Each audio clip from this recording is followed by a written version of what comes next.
And welcome back to In Style, the Tactical Edition, with your host, Desert Survivalist 1.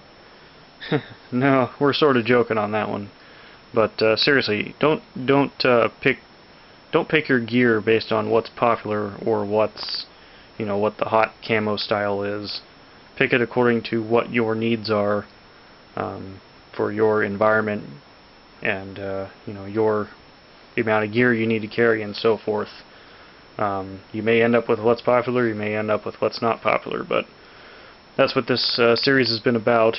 Kind of just throwing you some ideas of some of the newer stuff that's coming on the surplus market of what you can use to carry your gear. Here's some more Army multicam. Some of this may be actually the Scorpion pattern, which is kind of the newer, slightly tweaked version of multicam. This is kind of basic stuff. This is the drop leg extender for the holster and handgun holster. I haven't seen a whole lot of people incorporate these for anything. You could use them as kind of a drop leg thing for your knife, or mounting a pouch on or something. It's just got some mole and attaches to your belt or your tactical vest or whatnot. Probably not something you're really going to use, but it's in with the collection anyway. These next three are very useful. This is the Canteen general purpose pouch. These are very hard to find in multicam right now because there's not a whole lot of surplus. But these are the same version that has been around since Mole, the original Mole, was introduced. Two nice side pockets, the main interior pocket, and this flap can detach from this strap and fold in to use it as a canteen pouch. Very, very excellent piece of gear. This is the 200 round saw pouch. Kind of rigid inserts on the sides. Pretty big pouch, lots of space. You can probably fit I think I've fit a complete MRE in here before. Just a single large space. I think you can fit about 6 AR mags in here as well, if you choosing to do that. Very good piece of gear, especially if you're just going with like a plate carrier or something. You want to be able to carry a lot of survival equipment on there. Go with that. Then there's the Mole waist pack.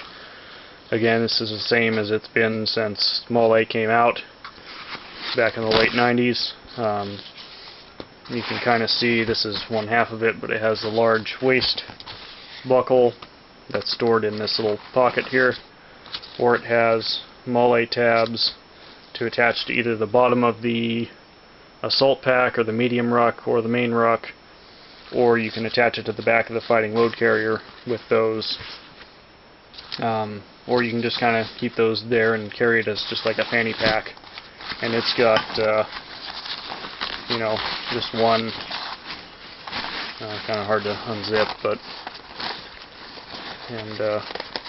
it's a nice plastic zippers, but it's got just a main large space in there. Very, very useful. Carry longer stuff in it if you need.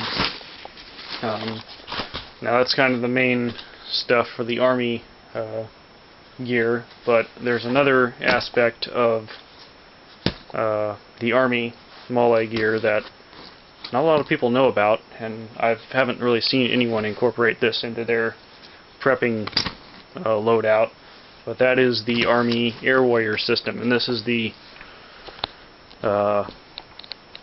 Army Air Crew Mole system. This is mostly for their survival equipment. They used to have, a lot of different components that they would wear as part of their survival system. Not too long ago, I think in about 2010 or 2011, they decided to make one unified Mole vest with all these different pouches, kind of like the Air Force did for many years before that. But this is the Army's version, and consequently it's in both UCP digital and the multicam Scorpion stuff. It's not real common. This is pretty much what I've got for my personal collection. And it's not a whole lot. You got these little blower pouches, which may or may not be useful. I think we featured these in one of the other videos, because they're they zip, but there's a hole on that end and a large hole on that end.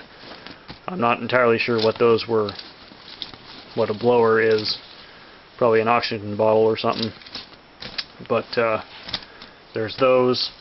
More useful, there's this nice little, just a mole panel, hooks onto whatever, and it has more mole in the front.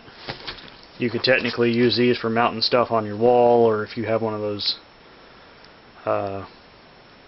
vehicle panels or something, mounting stuff on there. It's just a nice panel of mole webbing. This is officially termed the utility pouch.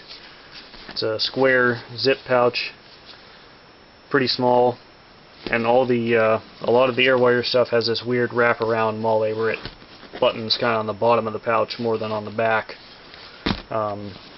This one's got some nice cords, presumably to use for your signaling